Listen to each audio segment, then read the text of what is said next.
All right. Good evening, everybody. Welcome to the Muzzle is Off podcast after dark. I am your host, Nakia Monet. And I got my two special guests here with me today. We got Gail. Gail, say hi. Hello, everybody. And then we got Jamel. Jamel, say hi. What's going on, beautiful world? How y'all doing? Listen, this is a real impromptu, the Muzzle is Off after dark. I decided to go live today because I saw something earlier today. I saw a post and it read like this. The woman said, I have a question. So I've been talking to this guy for 3 months and we just started having sexual relations a month ago. And do not get upset with me over this bad grammar. I am reading it verbatim. Okay.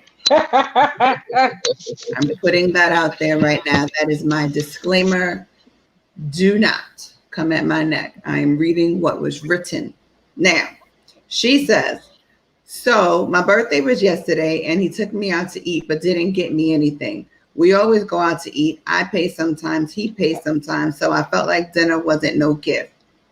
So this morning I decided to play it off and say, where my B-Day gift at? You ain't get me a card or a rose or nothing.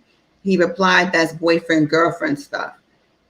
I need to know, am I tripping or overreacting for not wanting to deal with him anymore? I mean, next time he want to have sex, I need to say that's the girlfriend, boyfriend stuff too then, right? So I said, you know what? I think this is a good topic for the Muzzle is Off after dark. Because I think that a lot of times men and women in relationships, there are some things that probably need to be communicated at the onset. And I think that, and I saw this on the Shade Room, just in case anybody wanted to know, I saw this on the Shade Room, and I saw it on the Shade Room, and then I saw it in a group that I'm in, and I just really thought that it was a very interesting question, and I thought that it was a very interesting topic.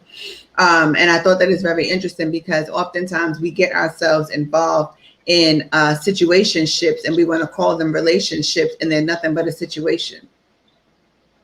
And half the time we don't communicate effectively to understand what we in. We're in nothing.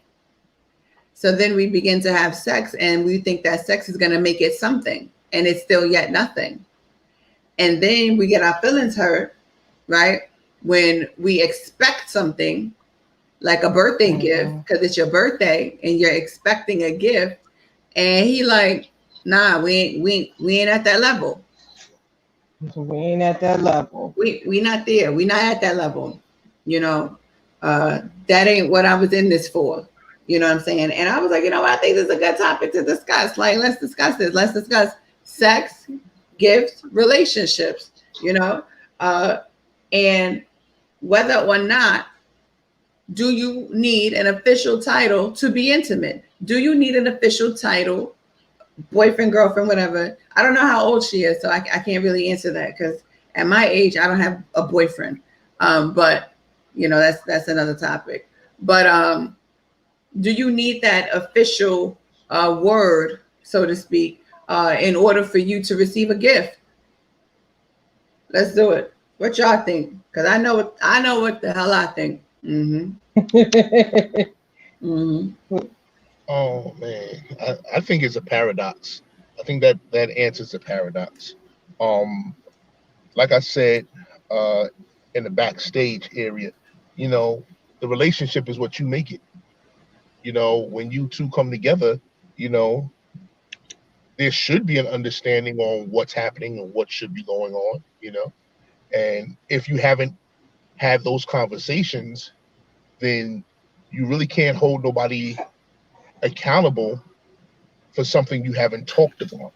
Even though the both of you understand how you want to be treated.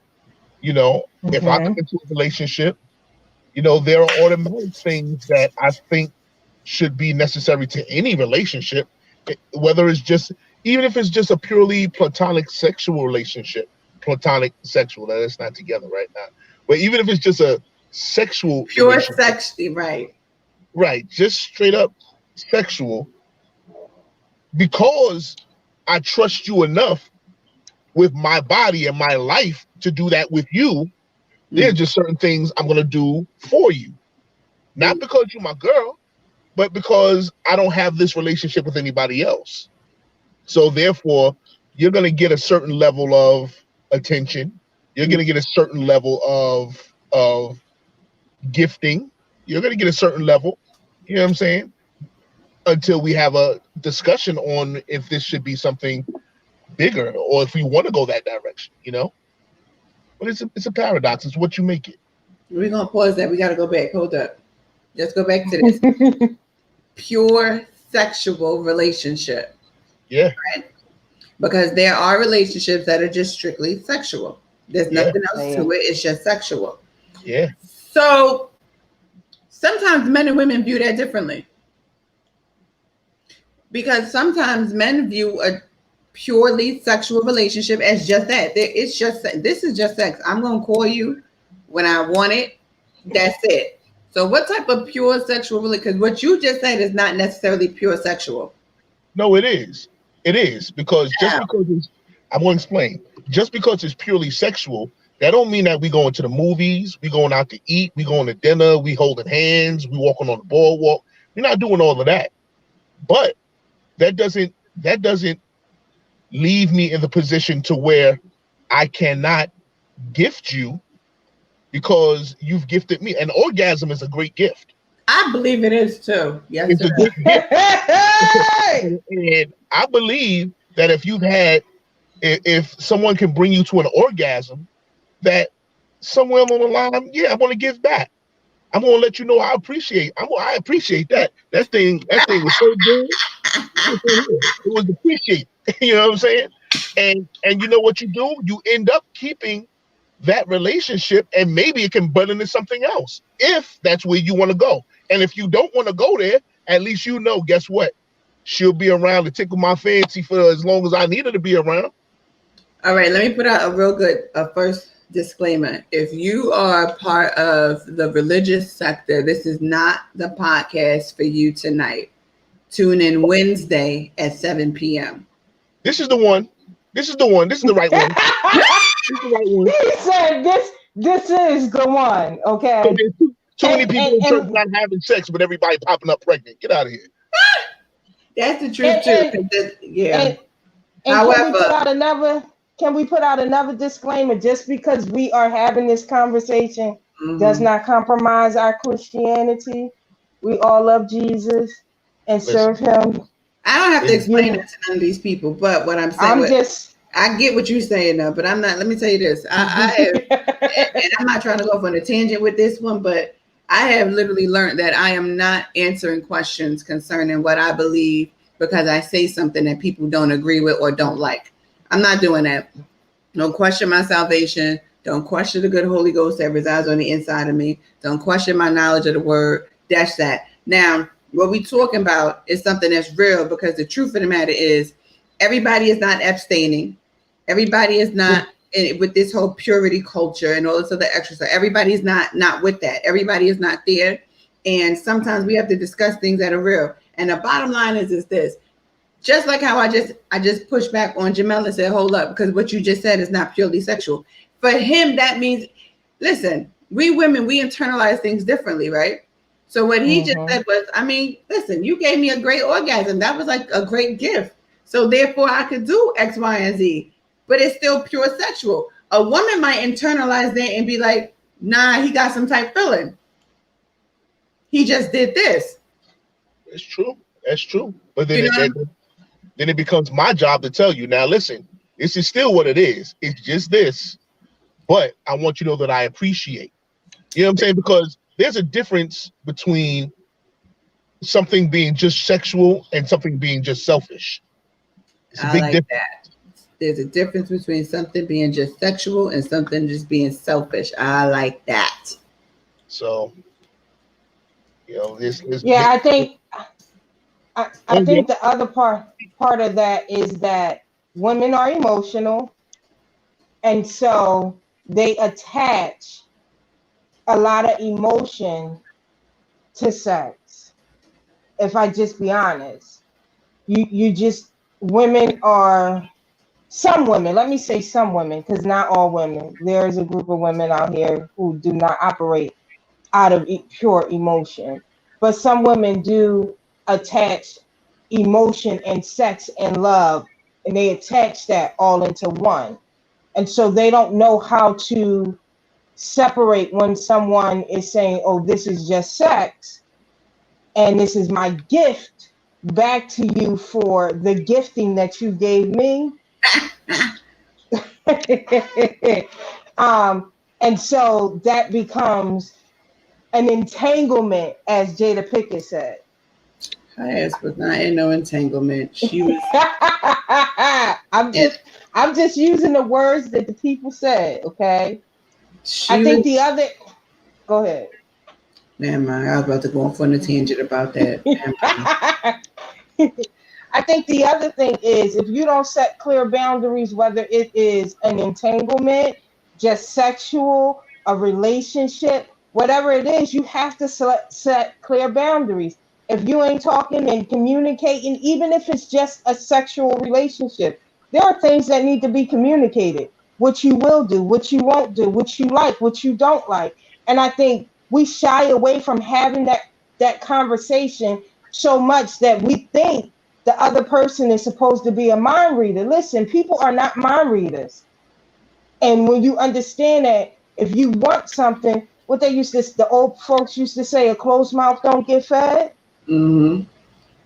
You know, you got to talk. And I think one of the biggest downfalls is that people is just not having conversation. They're just not talking. So it's like when you go to the car lot and you buy a car as is, and then you mad that it don't work the way you thought it was going to work. The outside looked real good, but then when you went to go run it, it was run down. No, because you didn't ask any questions. And if you're not having a conversation, you don't really know where that man's head at or where that woman's head at. Because it's as much as men play games, women play games too. Now look what Vanessa just said. Vanessa says some women don't listen to what he's saying, just judge what he's doing. That's true. That is correct. Right? Because sometimes the mouth starts saying stuff and we be like, okay, I heard them words, but what you actually showing, what you're doing is totally different. So when that audio don't match the video, it kind of throws us off. Well, that's the purpose for communication. No, but that's the purpose. It's the purpose of communication, but it's also the purpose of mixed signals and mixed messages, because you can still communicate that and be like, okay, what you're doing isn't lining up with what you're actually verbally speaking. And sometimes people don't get that because it's just, well, I already said it, even though I'm doing this. Well, I mean, in this particular situation, we're actually talking about gifting and sex. And how many? One thing. This is what I want people to realize. In the sex industry, in that industry, there are plenty of times that women who are, for lack of a better word, who are call girls or whatever, they receive gifts, and they know the parameters of what's going on. They know it's just sex. They get their money. And sometimes after they get their money, they're still receiving gifts, because the person is like, yo, I want you to know that I appreciate this orgasm. I appreciate what you do, how you do it, and what you make me do.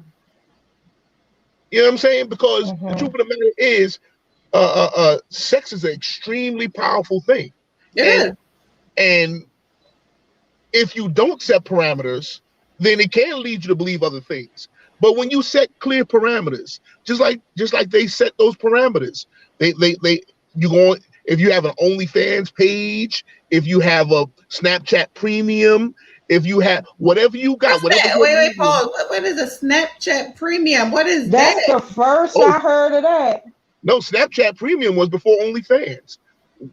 Mostly women would go and they would have a Snapchat Premium, and this would be where they would either perform shows of masturbation, or they would perform shows of just showing their body, or sometimes flat out sex with another partner.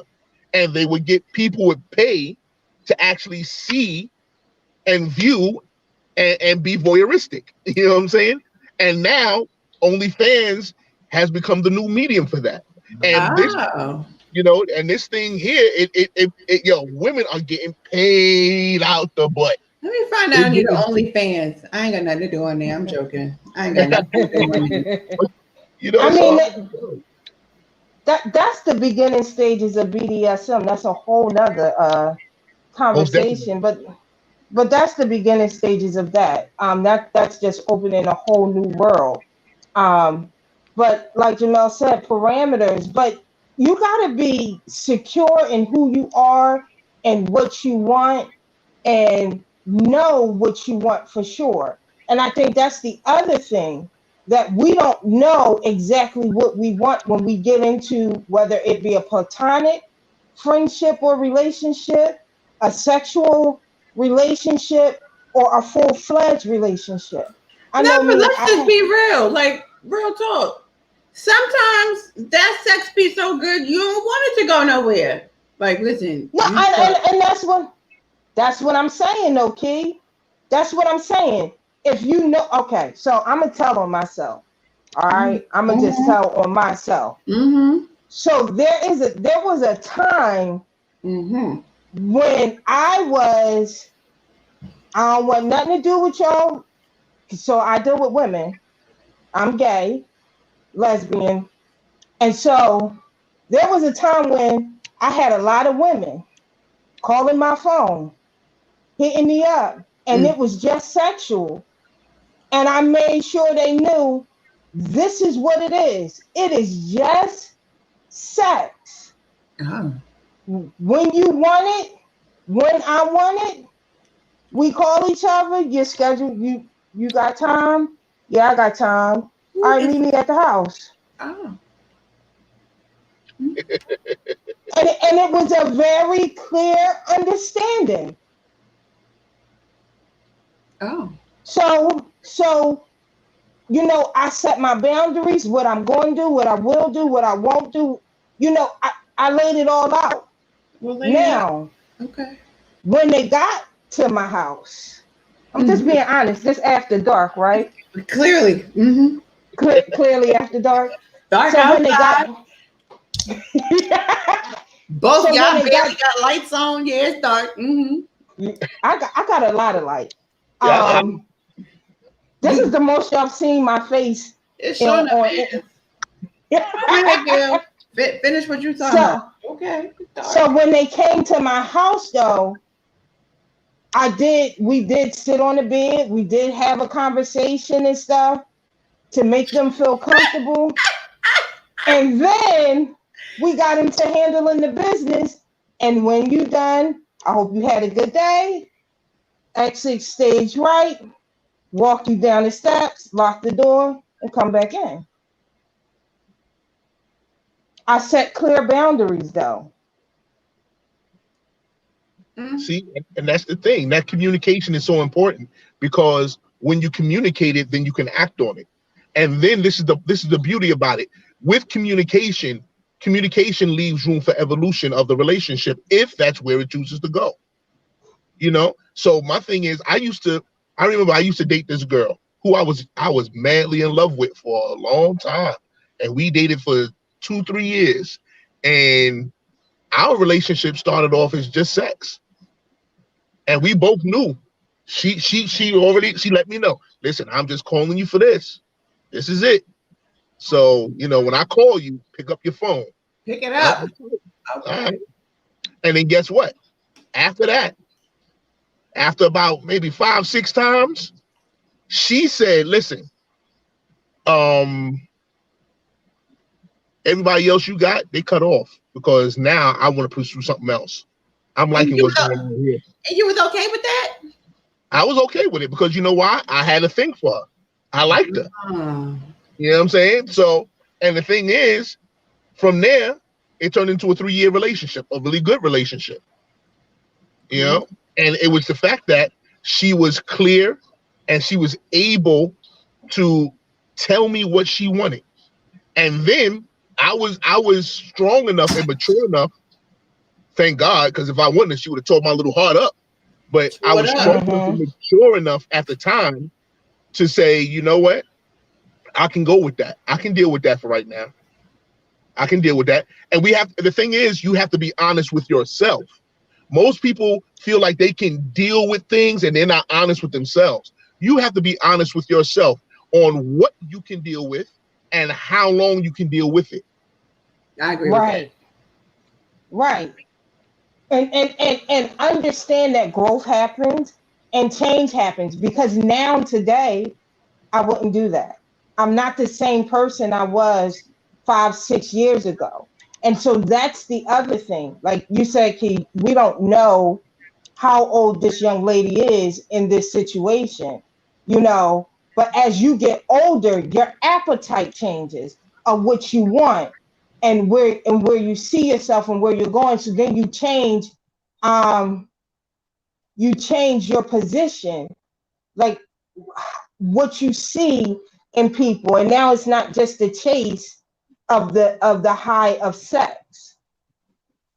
And that's a beautiful thing. Yeah, I think we did. But we're going to talk until she gets back. I think that's a beautiful thing, because maturity will allow you to realize that even though sex may be so great and so mind-blowing and so orgasmic, at some point maturity tells you, okay, what about companionship now? What about building together now? What about becoming now? And when maturity comes to tell you that, hey, what you had was good, but there's something better.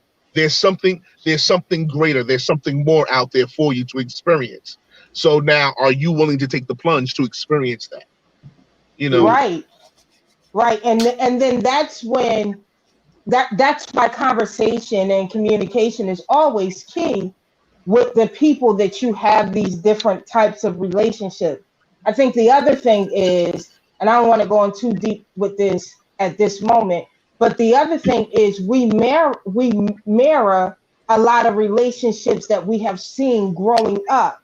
So if you were in an environment where all you seen was your mother or your father have different men and women coming in and out the house, you either try to push far away from that, or you become that person. And so, but it's usually a mirror of something that you've seen, and most times it's what you've seen in your childhood. And so we need to assess relationships and why we're getting in these different types of relationships, and how they are feeding us, because you only continue to do something if it continues to feed you. If you're not getting a benefit out of it, you don't continue to do it. Yeah. Okay. So now we need to examine, what am I missing? Because she's saying, is it wrong for me to expect him to get me a gift for my birthday? We only been dealing with each other for 3 months, but within month 2, I dropped the drawers for him. She dropped them after 60 days. Mm-hmm. Exactly. Hey. Now, I'm not judging about when she dropped the drawers. Right. But my question is, but it's the question why? That she's asking. At what point did she become comfortable enough to? First of all, these fruit flies is irking my whole good soul. Yeah, the question is, why did you feel the need? And it might let's just be real. It might just be that she felt comfortable enough. They went on a few dates. You know what I'm saying? She said, she paid, he paid. The vibe was good. They was vibing. So one good night, boom, it happened. And that's what it was. Now, the expectation thereafter was 30 days later was her birthday. And her expectation was for a gift, whether it was one single rose, as she put in that little post, or whatever, whether it was a rose, a card, or something. But you know what? And let me say this. The key is what she actually said. She didn't say, like, I mean, you ain't give me no jewelry. You didn't get me this. You didn't. What she was Right. asking. Well, I don't know how she verbally communicated that with him, but what she put down was not even a card. A card to me is a simple acknowledgement, right?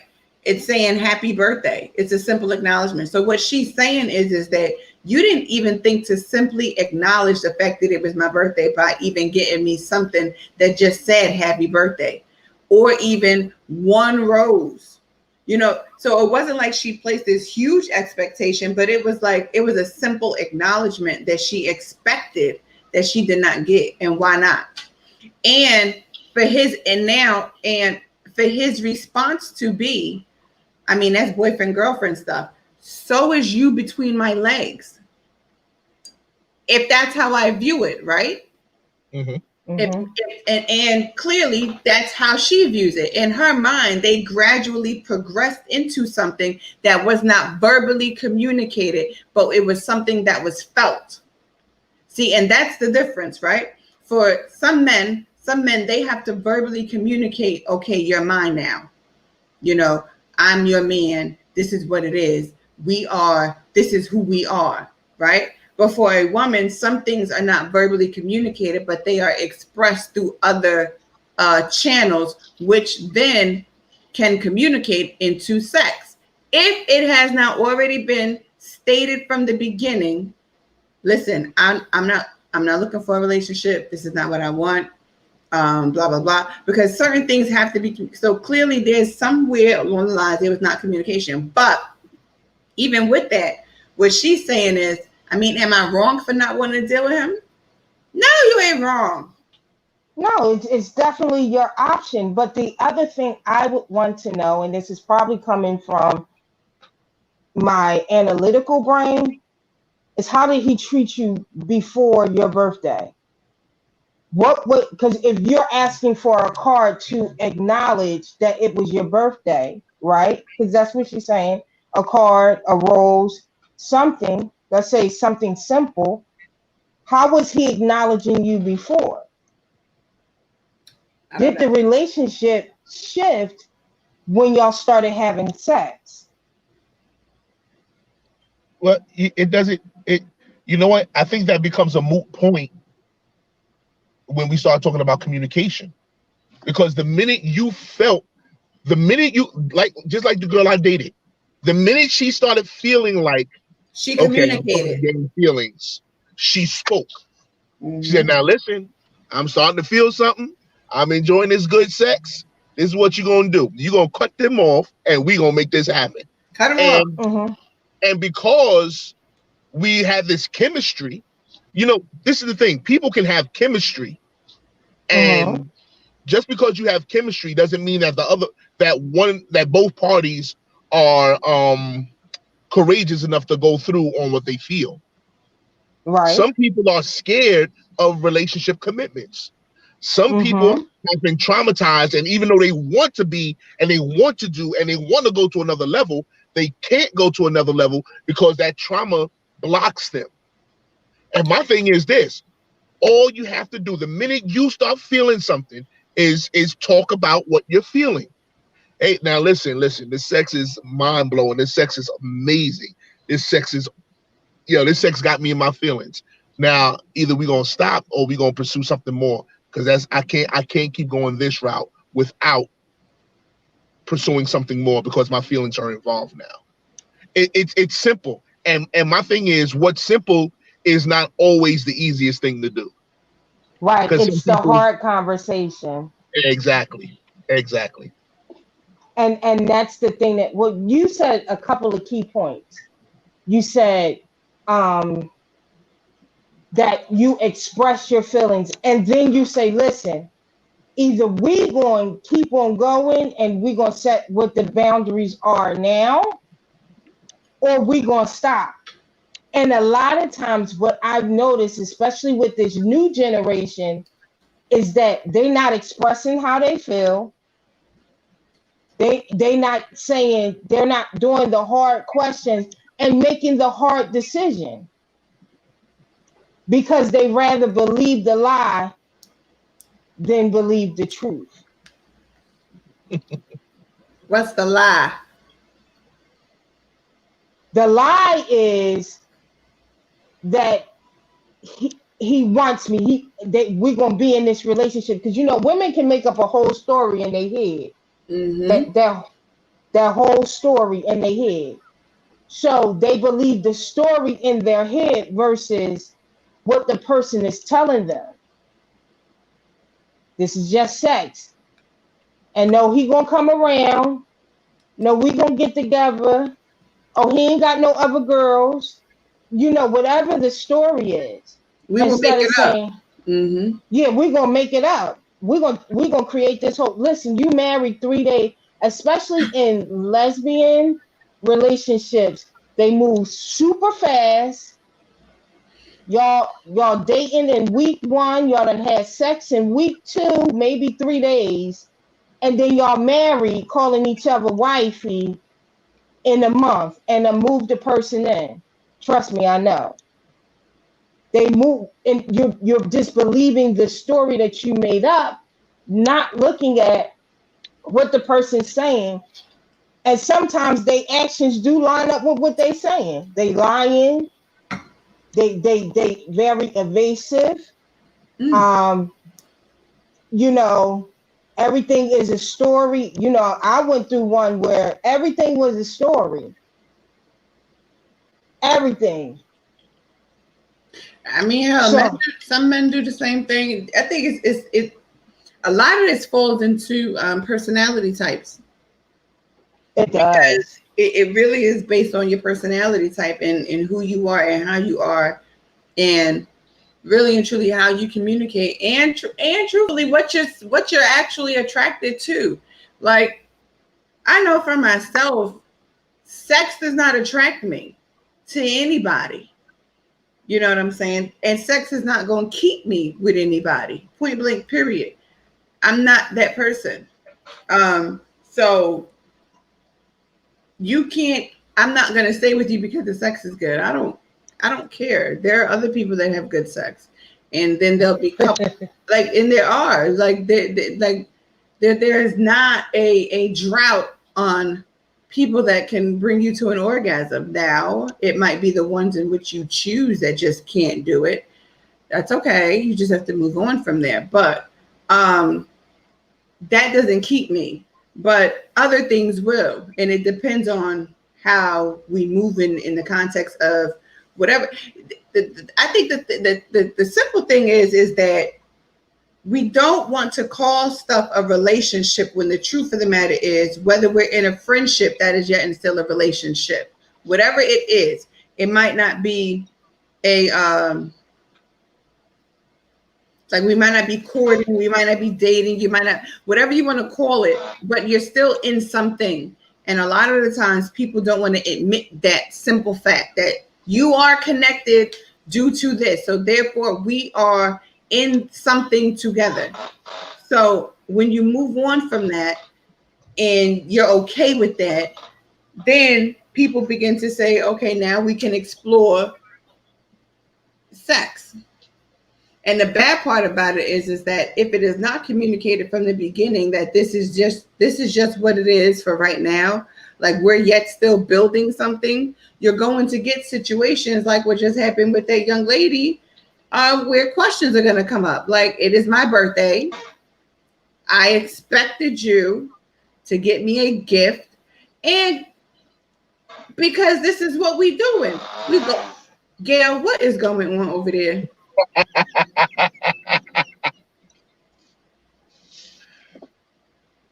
But that's what people, that is the expectation. That, and I don't think that it's a wrong expectation. What I do think is that sometimes if it's not communicated properly, it can be viewed as wrong. Well, I mean, this is the funny thing about it. Like I said, the paradox of it is that there are plenty of times when things are unspoken, but you just know. Mm-hmm. But it is my responsibility when dealing with my heart. It becomes my responsibility now to take it from what I feel. I know we both feel this, but now I have to make sure what we're feeling. I have to make sure, it's my responsibility to make sure that I'm dotting my I's and crossing my T's. What are we doing here? How are we doing it? Do you want to have an open relationship? Do you like threesomes? Do you like orgies? What is it that you're really into? You know, do you expect affection? Do you expect public displays of affection? What is it? Where do you really want to go? Because if I don't do that, I can't blame the other person. No matter how bad I may hurt, I can't blame the other person because I haven't took my responsibility up to discuss with the other person. A lot of times people don't take that responsibility because they're scared or fearful that the other person may say, nah, I can't do that. So they rather just continue dealing with the ambiguous because they feel like I could lose you altogether. So I might as well just keep this for right now. And maybe I'll put it on you good enough to where you be like, you know what, I gotta. And some people think like that. You know what I'm saying? And I think that people also have to understand that with sex, there are so many ways to self-manipulate with sex. Yeah. You know, we always talk about how other people manipulate us, but we don't talk about how we manipulate ourselves with sex. You know what I'm saying? Sometimes you stay in a situation that you know is toxic just because that nut is so good. Just because that head game was so amazing, I know I can't find that nowhere else. And you manipulate yourself and you say, well, you know, I'll just do this. And if I do this, I won't catch feelings. And then you keep telling yourself these lies until the day of reckoning comes. And you're like, I don't know what to do. You should have did this. You should have bought me this. Why can't we go here? Why? And you're like, wait a minute now, hold up. Where did all of this come from? Where was all this hiding? It came from the story that they made up in their heads. It came from the story that they told themselves. And I think one of the things that, like, it's key is communication and having healthy communications around sex. And I think that's the other place that we lack, because we're not having healthy conversation around sex. We made sex such a taboo conversation, such a taboo thing. It's either don't have sex at all or have sex when you're married. And I'm just going to be honest, at 12 and 13, when you start puberty, your body is telling you that it's ready for sex. And your hormones is going out of control and everything. And you telling me to wait until I'm married. No, we need to have a healthy conversation around sex and what does this mean? Because my body is telling me that it's ready to reproduce and experience these things. But we're not having that conversation. We look at sex as dirty. Vanessa said, we can get blinded by sex, but when we get up, then what? Nah, you can't get blinded by sex unless you're getting hit in the eye with a nut or something. It's the only way you're going to get blinded by sex. You're not blinded by sex. You're blinded by ambition. Did you? You're blinded by ambition. And he said what he said. Because you won't be real about the situation, you find yourself blinded by ambition, and then now you're sitting there talking about now what we gonna do when we get up. No, you should have thought about that before you entered into it. They should have thought about that before they laid down. Yeah. Look, you got to know that this person may be so sexually versed that they gonna have me strung out. So what will I do after? These are conversations you have to have with yourself. These are conversations you have to, some real hard questions to yourself. Because when you do that, then you can go, well, you know what? I just might be in for a wild ride. I'm just going to enjoy it for what it is and keep on going until it stops. And then what happens is you automatically protect your heart. You automatically protect yourself. You automatically protect the relationship between you, no matter whether it's just sexual or whether it's relational. You know, it's like we have to be real. We can't sit here and throw our responsibility off on. And this is what unfortunately in church we learn it a lot. We learn how to cast off our responsibility onto something else and blame something else. No, sex don't blind you. You blind you.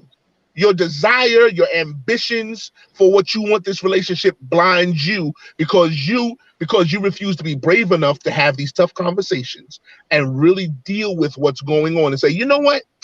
Maybe this might be too much for me and I can't handle it. Yeah. Maybe. Yeah. And when you do that, what you do is you save yourself a lot of heartbreak. But a lot of us are addicted to getting off. A lot of us are addicted to that orgasm, addicted to how it feels. And I'm like, yo, because you're addicted, now you have to really deal with your addiction, your addictive personality. Right. Are you going to continue to let that hurt you? See, we don't do the inner work.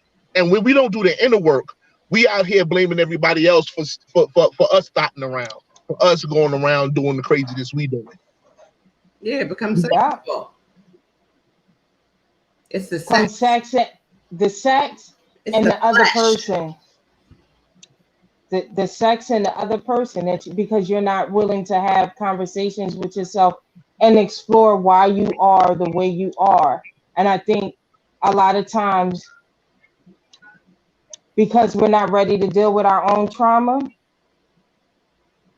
you know, a lot of people use sex as an escape.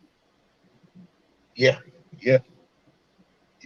And so we're using it as an escape to escape from everything that's going on, to quiet our minds, all these things, and we're not ready to deal with our own trauma. And so it has become the go-to thing. Yeah. Just like shopping has become the go-to thing. Shopping is great. They both release the same endorphins. They release the same endorphins in your brain, the feel-good ones. Right. And we have to identify that, but we have to be able to identify it. That order button. Yo, that was a slippery slope you just went down, kid. You almost slid.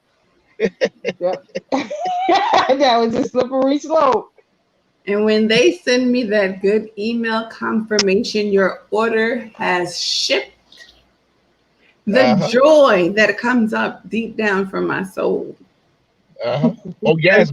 Listen here. I'm like, yes. Okay, when is it coming? And then I'm checking for the good date. When are you arriving? Same thing with sex. When you place that good phone call, well, when are you going to get here? What time?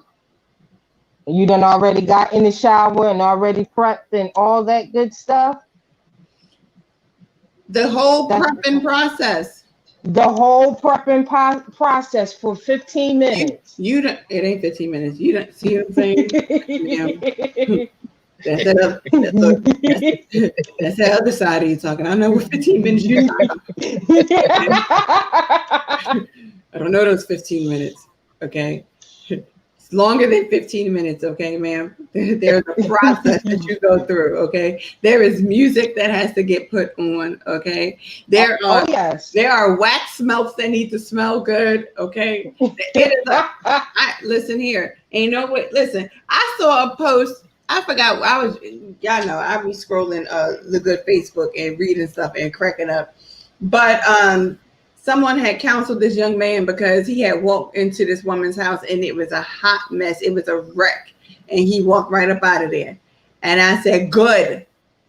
Because imagine being with that for the rest of your life. She didn't even have the wherewithal to clean before you got there and make sure it was clean, let alone for you to walk into a mess. Ew. So needless to say, there is hours of prep. Yeah, that happens. That happens.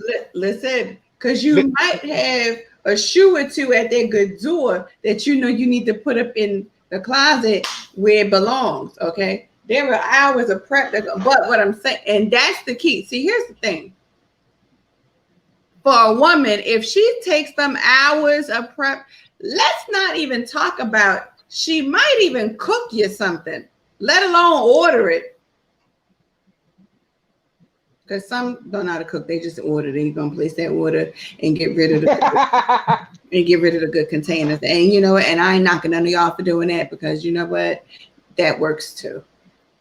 However, it is preparation for that good orgasm to come. You are like, yo, I'm prepared. Hours. Hello. All of that.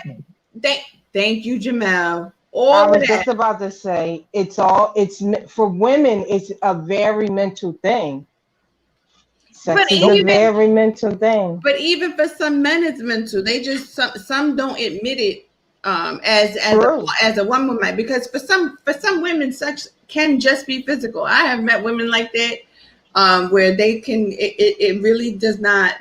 They do not attach an emotion or mental stimulation to sex. It is all just straight physical. That was it. It was a nut, and I'm good, and we're gonna be happy with it. But then there are those of us that do attach it to something that is a lot more mental, a lot more emotional than something that is just physical. But that is because we're actually in tune with our good emotional and mental side of ourselves. So therefore, if we have like repeated conversation and we talk to you and we do this and we do that, blah blah blah blah blah, then you have great sex. It's like, oh, you are perfect. But for some men, they can do all of that and they can still feel that you're perfect, but it's still just what it is. And for a woman, she has to reason within herself, is this acceptable? Well, don't be tricked. Don't be tricked. I'm gonna give this out, and you guys, you men who are on here who watching, don't beat me up for giving this out. But give it out anyway.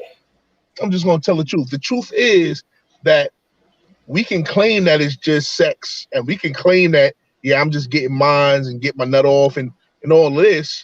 But the minute she decided to go on to the next man, you know, you in your heart, you like, if it's good to you, you like, wait, where you going? What you doing? What? Yeah. Hold up, wait. And we start feeling the way. And some men won't admit it, and what they'll do, they'll keep going on searching until they find that experience again. And a lot of times you never find that experience again. And then you find yourself looking stupid, because now you got jealousy in your heart, you have resentment in your heart, because you wasted an opportunity to have a real conversation with yourself on what you was really feeling while y'all was doing what y'all was doing, instead of trying to be the man and look like the man in front of your boys, which I always thought was strange, because I'm never doing sex or having sex to look away to my boys, because automatically that looks like, bruh, maybe you need to be with your boy. You know, so it's like the sex is about me and the woman. It's about how we do what we do and what you make me feel and how I make you feel and how we feel together. And then just being honest is like, yo, this was amazing. And it goes so much further, because sometimes even in the relationship, you got to realize, well, okay, the sex is great, but what are we going to do to spice it up now? Now we've been doing this sex for a little while now. You know, I don't care what nobody tell you. After a while, sex gets boring with just one person. And if you don't switch it up, you start to lose interest, or your eyes start to go elsewhere. So you have to really start to say, how are we going to evolve our sexual relationship? Whether it's just sexual or sexual, and how are we going to evolve this relationship? You know what I'm saying? Are we looking to bring in toys? Are we looking into role playing? Are we looking into bringing in other partners? Are we looking into going to an island and participating in some orgious acts? What are we looking to do? Are we swinging? And the truth of the matter is, cats won't talk about it. People won't talk about it, because they feel that they'll be condemned, or they feel like they're going to be talked about and ostracized. And I'm like, yo, at the end of the day, y'all over here going through all of this while the preacher is ordering prostitutes, while the politician is ordering prostitutes, because they don't want to get caught up like John Gray, or they don't want to get caught up like Senator Weiner. So it's like, yo, at the end of the day, you have to have these real conversations because it happens.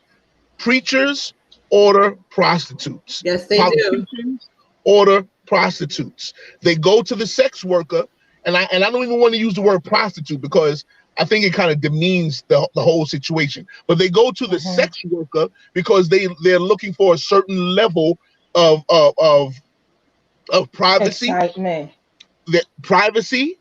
excitement, and they're also looking for a certain level of boundaries. This is what it is. This is all it is. This is all I can afford to do. This is all I can give you right now. So they know that this is what they're gonna do. You know, and I'm like, yo, if we don't have these real conversations, yo, y'all gonna be out here running around like chickens with your head cut off, talking about and blaming everybody else except yourself, because these are real situations, yo. These are real situations. How does this evolve? How do we evolve?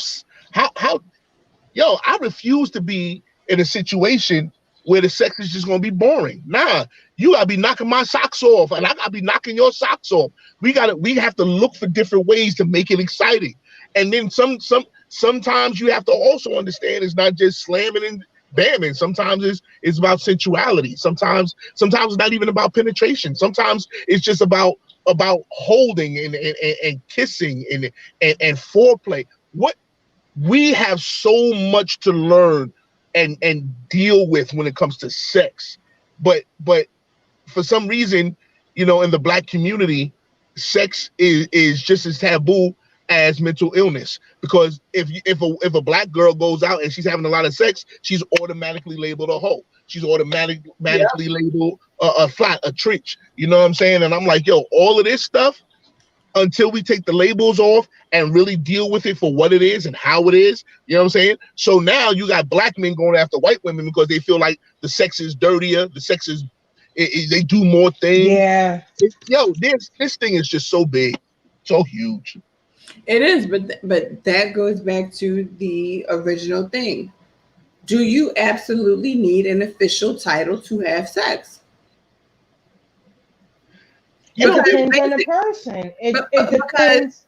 Because this is what the girl's like. I mean, he told me a gift is boyfriend girlfriend stuff. So should I tell him that my sex is a boyfriend girlfriend thing? But it depends on the person. And for me, that response that she has is like a tick for tat. So you didn't think it was important enough to get me a card, a rose, something simple, then I don't think it's important. The same standard that you're putting on getting me a gift is the same standard I'm putting on us having sex.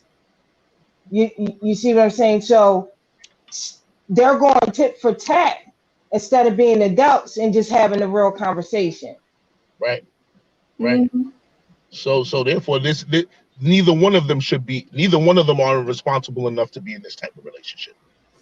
I agree. Right. I agree. Because with that comes a certain level of responsibility and accountability and honesty. And if you don't have that, then you gotta believe and it. Integrity. Most definitely. Because I also do believe that at a certain point, like I said, I don't know how old they are either, but I know for myself, you just shouldn't be out here having sex with everybody. Like, if this is what we're doing, then this is what we are doing. Like, right. And if you're going to bring extra people in, then you need to say that so that then I can sever what it is that we're doing. Right? But just because that's not safe. That's not safe for anybody. And that goes along. And the truth of the matter is that goes along for kissing, all of that stuff. Because we in these good COVID times, and I ain't got time for your saliva to be mixed with her saliva, and then you come over here and mix your saliva and her saliva with my saliva, and I don't know where she been. She got COVID. Now you got COVID. Now I got COVID, and we done created a whole threesome that I was not privy to. Yeah, but I mean, that old again, that's a subjective thing, because some women are open to having more than one woman in a relationship or more than one man in a relationship. No. Let them be open. However, if that's what we're gonna do, I'm not open to that. No, Nakia is not open to that. That's what Right. I'm saying. In these good COVID times, okay, with even the simple secretion of your mouth. Now, we ain't even going with the other areas of output. We just talking about the mouth. A simple kiss. What I'm not gonna be is in nobody's hospital because you done kissed her or her, and next thing you know, now you done came around and kissed me, and now we got problems. No, we ain't having no problems. Because if we can't just be that, then you're going to need to tell me so I can, no, I can't do that. Why? It's just about protection. Because the truth of the matter is, I should think the same thing about you that you should think about me as far as protecting each other, right? Health, that's common. Forget everything else. Health. We're talking health. No question. But everybody don't think that way. That's the problem. Folks don't think about people's health. Folks don't think about their own health. Huh? Exactly. That's the and why not? Yo, because we're in a society that desensitizes us to so many things. I'm telling you, there is such a psychological warfare on our health, on our sexuality. We are constantly, from the cradle to the grave, we are stuck in a psychological warfare. Stuck.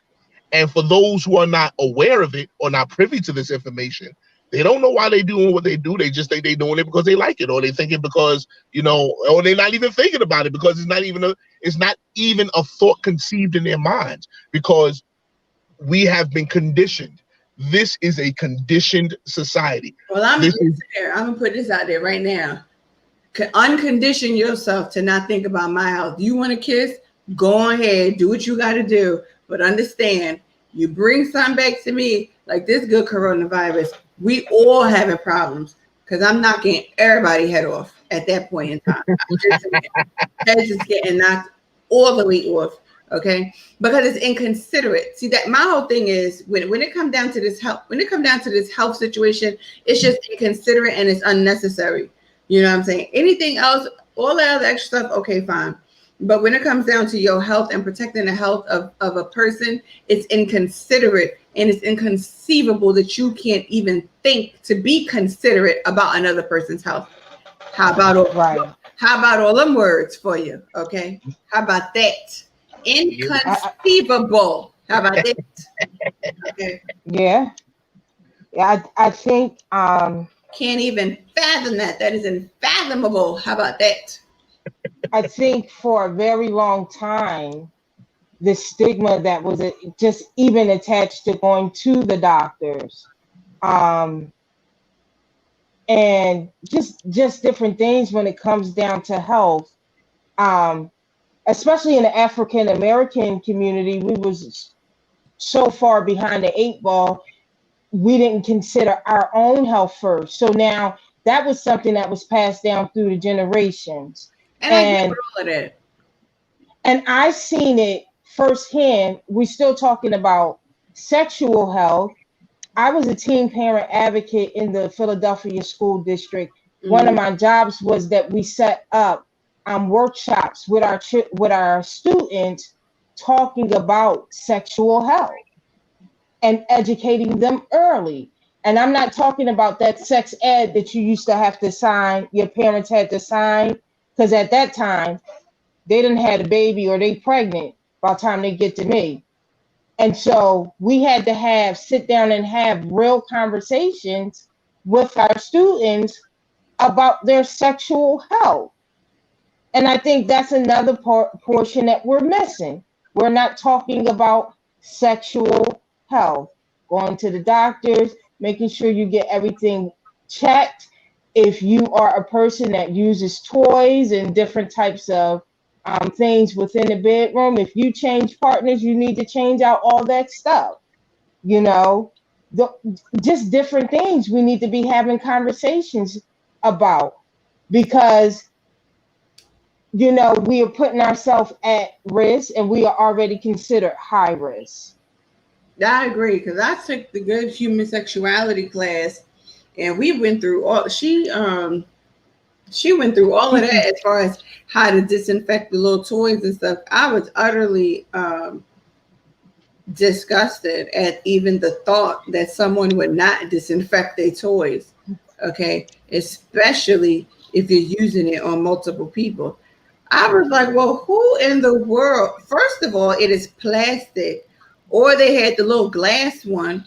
I was like, well, who wouldn't disinfect that? Then it was the ways that you got to disinfect the little glass, the little plastic toys, the little rubber ones. Mm-hmm. I was like, you got the real feel. I don't. Yeah, we ain't going down all the lists of good toys. I don't know nothing about them toys. I ain't even gonna hold not nobody. I don't know nothing about a toy. I really don't, because after taking that class in college, I was like, they ain't never got to worry about me getting a toy because they nasty. I don't know how folks try to clean these little things, little butt plugs and all. It's just disgusting to me. And to me, that stuff will never be clean. So I don't care how much bleach, oil, or hot water you done poured on it. It's just, in my mind, E. coli is gonna be on there, and I ain't trying to get it. So it's E. coli though? Yeah, the little butt plug, E. coli, all that stuff. All that stuff that go on down in the good private areas. Yeah. But everybody know that, first of all, people should know that, the waste that leave your body, shit, has E. coli in it, which is why. I understand. I understand, okay. But that was the first one.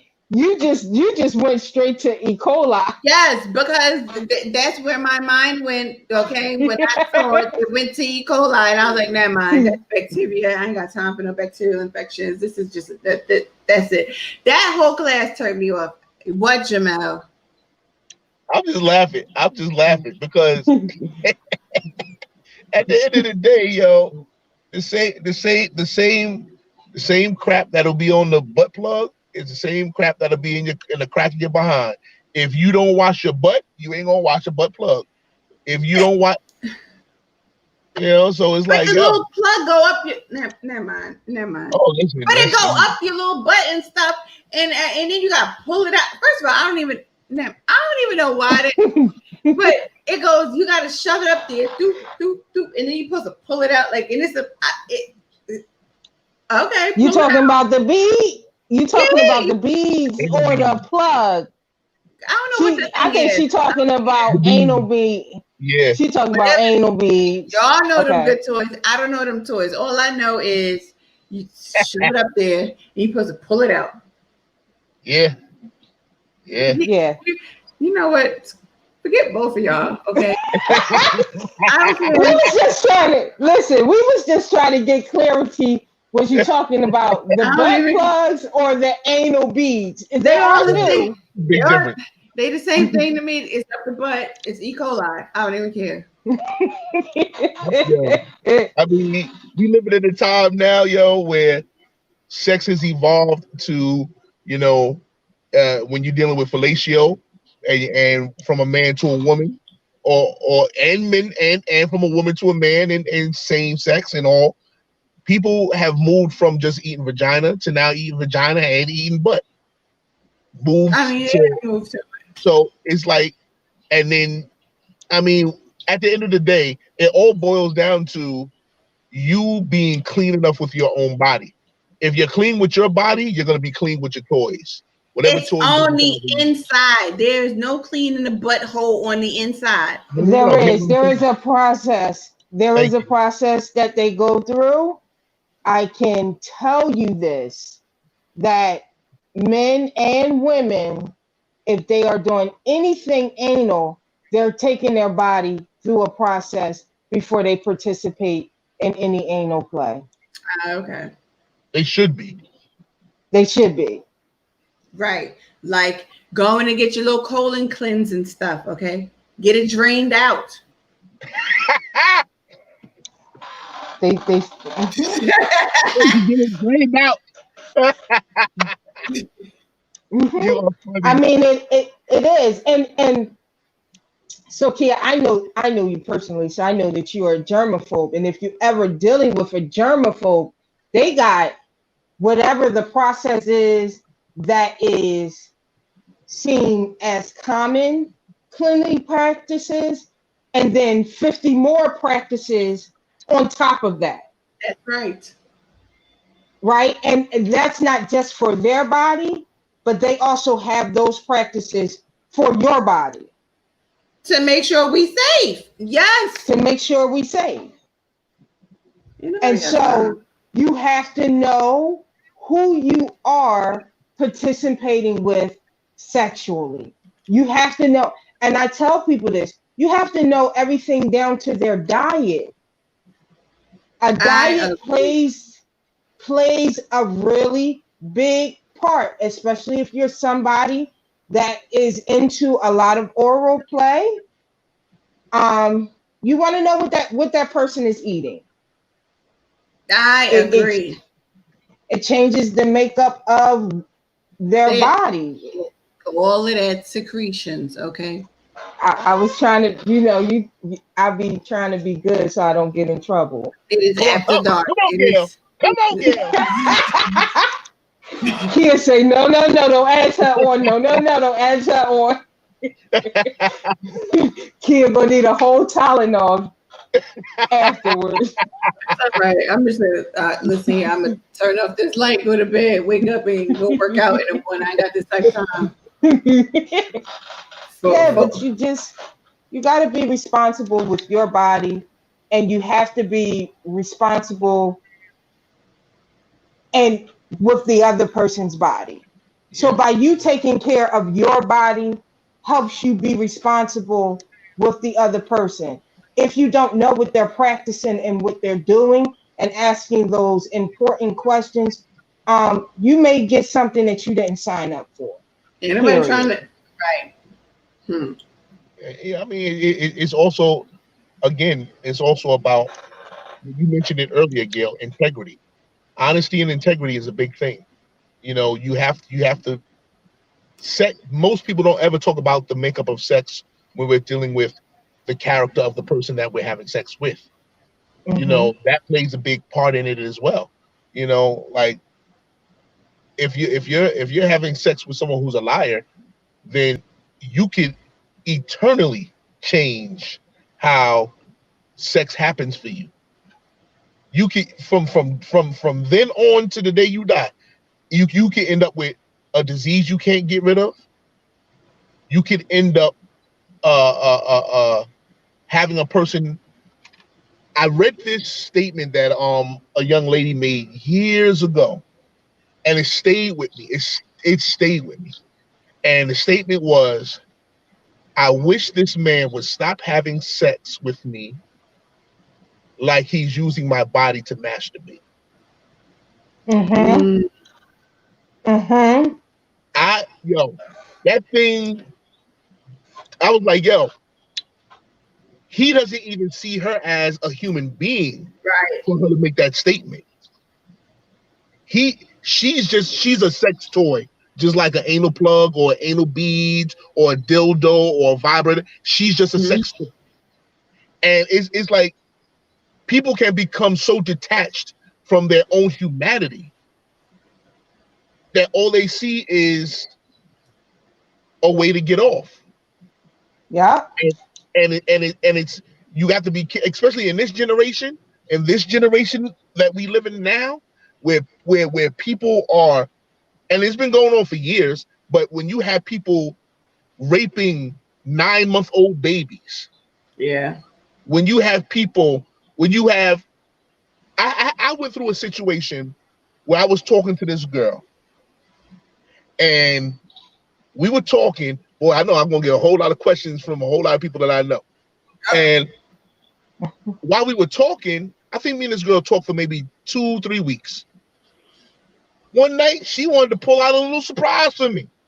Hey, she know, yo, I know, because I used to work in the sex industry. I used to work in the porn industry a little bit. So, like, oh, I know he gonna be ready for a little bit of this, And next thing you know, she got her little dog all hard and ready to do stuff. And I'm like, I watched, I looked, I'm like, this is crazy. Wait a minute here. Wait, I got to adjust. This is and right here, the dog is just pumping away, and they doing their little bestiality thing. And for me, I'm standing there, I'm looking, and I'm going, yo, nobody's ever gonna believe nobody's ever gonna believe me. Nobody's gonna believe me. Nobody's gonna believe me. And what I learned from that experience, like after that was over, she was like, yo, come on, what's up? I'm like, nah, I'm good. We'll hold off. I don't know if I'm ready for this. This is a little bit further than I was willing to go. It was interesting to watch though. But even in watching, and this is where I'm going, even in watching, taboo sex it can be so alluring. It can be so it can pull you in if you keep watching and doing. And because as I was watching, I was aroused. I'm not gonna act like I wasn't aroused, but I knew like I ain't doing that. I don't know what that dog got. But if you keep putting yourself in that same position to watch that or watch things that are you're eventually gonna try it, because that's the allure. The more taboo it is, the more of a pull it has on you. Because then you're especially in the black community for a man, you're seen as yo, she's a freak. Oh my God. Oh my God. Or he's a freak. Oh my God. And women have these conversations. Men have these conversations, and it be all behind doors, and nobody really wants to bring it up to the fore. And I'm like, yo, these are conversations that need to come to light now. They need to come to light. I agree. So pause, because she got stuck. She got stuck. You gave her too much at one time. And I don't even have no more of my good Eminem, and I don't even have nobody here to make me my Eminem at this point. Like, wait a minute, pause, because this was sip worthy. Okay. I need a helper out in the house. How about that? Because I need somebody to be over there in that good kitchen making my Eminem as I'm sitting here trying to process through what was just spoken. But so wait. She bust out her good little dog. Good little dog? Yeah. Her dog. Let me tell you something. And the dog was ready. Well, she prepped the dog. She jerked the dog off. She did what she had to do to get the dog hard. Poor doggy. And the dog obviously knew what the deal was, because the dog was used to this. Yo, that's why I say, yo, people should be careful, because just because people talk about I would never, those same people you don't know. Never, the same people that they would never, they doing, and they keeping it on the low because they don't want to be talked about. They don't want to be on nobody's show. They don't want to be looked at as the freak show of the neighborhood. And it's just right there. All these people that let their dogs kiss them in their mouth, I'm looking at y'all sideways at this point now. I don't know about you. I don't learn some stuff. But wait, okay. So, what her you know what? I should have put in expectations at the end of this. So her expectation was that you would partake in this bestiality. As in when the dog was done, like it was your turn, like tag you in.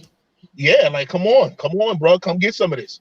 You know what I'm saying? And for me, I was like, it's a bit too much for me. Yeah, it's off my level. That's not my thing. Right. This is not my thing. It's off my level. Yeah, right. It's above my pay grade. I don't know how to do that. Yeah, I won't do that. Right. And that is why conversation is key. What are you What are you He's into? gonna admit to I have sex with my dog. Oh, some will. There is a whole. I have learned that there's a whole nother world Was she that actively admitting to her world of bestiality? Because there are those that will admit to their world of animal loving selves. She never after that. That was it for me. Like I I know told this her right because maybe one or two times. I just because I knew for me, I knew if I'm standing here watching this and this is getting me aroused, if I come back over here and come back over here, I'm setting myself up to actually doing what you're doing. And I'm not gonna and that's again where you have to have honest conversation with yourself. Here's And what be I want to real with understand. Okay, yourself. let me understand this part. What part was you aroused at? It Was it her moans? Like, it cause was she was into it. it was the moans, but it was also the fact that it was so quote unquote nasty. It was so Uh-huh. freaky. Like, hey, this girl is a freak. That right Like, there. oh my God. Like she took freak over, and it was just like, damn, that's freak. And It ain't too freak. It's freak. right. And then what happens is in your mind, you're going, dang, yo, I need a girl like I could do. Like now, at this time, I was probably like 24, 25. And I'm like, yo, I need a girl. I need a girl who I know, yo, no matter how dirty the sex get, we can go there. Because that's the young mind. It's a young dumb mind. Young dumb full of cum. Well, But then when I saw it, I was like, I can't let myself get caught up in that. I can't let my if this ever gets out that I'm in some bestiality stuff, nah, that can't be me. Can't be me. Won't be me. Sorry. yeah. Yeah, but there is a world, and there are people out here that will admit to what they are into. Yeah. And a lot of times the LGBTQIA plus world or community takes a bad rap when it's really the heterosexual community that's into a That's lot of stuff. it's the truth. It's the truth. You look at the past. Look at how Jerry Falwell Jr. just got caught. Him and his wife in the pool Mm-hmm. boy. Yeah. You know, so it's like you got that. You got Anthony Weiner, Senator Anthony Weiner with the young Yeah. girls. You got, there's so many. Yo, that's why I'm like, if we're not gonna be real about what we're seeing and what people are experiencing, it's like, and my thing is, don't demonize it. Talk about it, Talk understand it, about it. so that you can Yeah. give advice from a level head. You can't if everything is the devil, if everything is oh you nasty or you will never Mm-hmm. be able to have a positive effect when it comes down to talking about sexuality because you're going to be seen as a prude. You're going to be seen as someone who is non-adventurous, who doesn't like to explore sex. So you're not even invited to the conversation. that's true. And I'm like, yo, And let me I say feel like this, and I don't care, because the folks can view me as a prude. I don't know nothing about them damn butt plugs or bestiality. the B&Bs. I ain't got nothing to do with them B&Bs, okay? Yo, Yeah. I think another thing that is key that Jamel said was how the young lady was saying that the man just viewed her as a sex toy. Yeah. And a lot of times, everybody, it's a new fad going on, and everything about sex got to be rough and pulling your hair and throwing you up against the wall and all that craziness. And for the life of me, I can't. Me personally, I can't get with it. Because I just think if I'm sharing my body with you, why would you want to abuse it at that level? I agree. Although a little choke ain't never hurt nobody. All right. Talk your talk.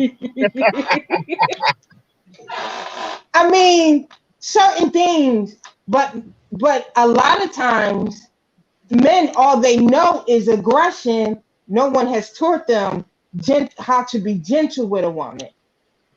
Yeah, but ain't nobody. Well, yeah, because ain't nobody. Don't you throw me up against the wall? I'm not. That might be fighting. Like we ain't talking about that. And right, and I have come across a lot of women that's like, oh, pull my hair, do this to me. I'll be looking at them sideways. See, here's the thing. So, because there is a way in which you, especially during sex, having sexual relations, there is a way in which you can do that to where it is not aggressive. It's not like a like finish her. You know what I'm saying? It's more or less like it is a gentle enough tug to where it causes a heightened sexual arousal, but it is not an abusive, aggressive, raw, like Mortal Kombat type finish her. No, there ain't no finishing. There ain't no. I am still yet here.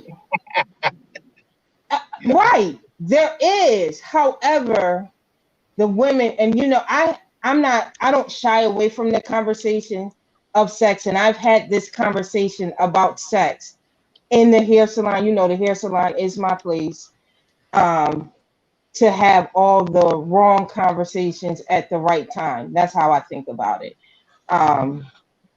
And I have had the conversation with women about sex, and they are just like, yeah, pull my hair, pull it. And we're not talking about the loving tug that you're talking about here. We're talking about yanking my hair. You know me, I just got an issue. I got one conceited bone in my body, and it's my hair. So please don't do that. You will get socked. But that's just my disclaimer. But there is a gentleness that should, when I believe, me personally, there should be a gentleness that comes with sharing your body with another person. And a lot of times I've seen that that's the sensual side of it. Ain't nothing wrong with it. You just don't like I know it. Never mind, I'm gonna shut it. First of all, no, go ahead, say it. Say it, King. Say it. You are a touch me not. So pulling your hair is not going to help you. You have to put my business out there in these streets. I'm just saying. You cannot speak on the hair touching portion of it because that is not going to help. Well, now, I have had people try to pull my hair. First of all, never mind. I'm not doing it. No, come on, King. We having a conversation. Let's do what we do off camera, on camera. That level of aggression is not going to work for you because that is truth. There is a sexual language that everybody has. That language is not going to work for you. So it doesn't even matter. Anybody that would try that, it's like epic fail. It's a wrap. We're done. This is true. Now, I'm going to be honest, right? So after I was sexually assaulted, there were certain things I could not deal with. Like you could not choke me. Like what? No, pause. That's a little different. Right, I had to understand that everybody was not that person, everybody was not that predator, right? But that took like years of getting over it and healing from it and all the other extra stuff or whatever the case may be. But everybody has to know their sexual language. Look at this is true. Donnie just said acts of sex begins with chemistry. Most times it's the unspoken words during sex that makes it he said phenomenal. Okay. That's what I was saying. But and that is absolutely true because and that's the thing. Everybody does not just have physical sex. Some people's sex has to be, and it begins with chemistry outside of sex. Okay. Mm-hmm. Like for me, I cannot just have physical sex. Now, let me not say I cannot. I can, but it's not going to be satisfying, and I'm not going to care about it. Like it'll just, Right. I'm not going to orgasm off of just physical sex, like at all. It is not happening. If there's no chemistry, there is no orgasm. That's just what it is, and that's it. I don't care how great you think you are. You're not going to be great enough to get me to actually climax. There is not an Usher song that is going to happen. Okay. We have not reached the climax. Neo, none of that stuff. It ain't happening. But at the same time, there are those that can do that, and they do it very well. Gail, that's not necessarily you like that with this whole physical touch type stuff. You're not a physical touch person, but people have to learn that intimacy, chemistry, physical sex, all not the same thing. They're not. And I think that going back to even this girl with her post, she needed to understand his having sex with her was not attached to an emotion. It wasn't. It wasn't attached to an emotion. Nor a damn gift. Okay. Right. Right. The Joni just put, it's going to take the right person to pull my hair. Now, she ain't the hair puller. Hey, she ain't the hair. Look, she ain't the hair puller because she don't like physical touch like that. Right. Mm-mm. Right. And yeah, that's you will. And that's the you thing. will never get that check. You will never get that opportunity to pull my hair. And that is a boundary that's set way in the beginning. My boundaries are very clear with women. Very, very clear with what I will do and what I will not do and what I will allow and what I will not allow. Now, what I will say is that for me, I operate from two different sides. And there is a way not to actually get me to submit, but to get me to step back just a little bit. And they still not going to be able to be too physical with you. You are a touch. And she over here trying to make it seem like she is a touch me not. And that's just what it is, okay? And it just is what it is, okay? And it's fine to be that, okay? Because it is what it is.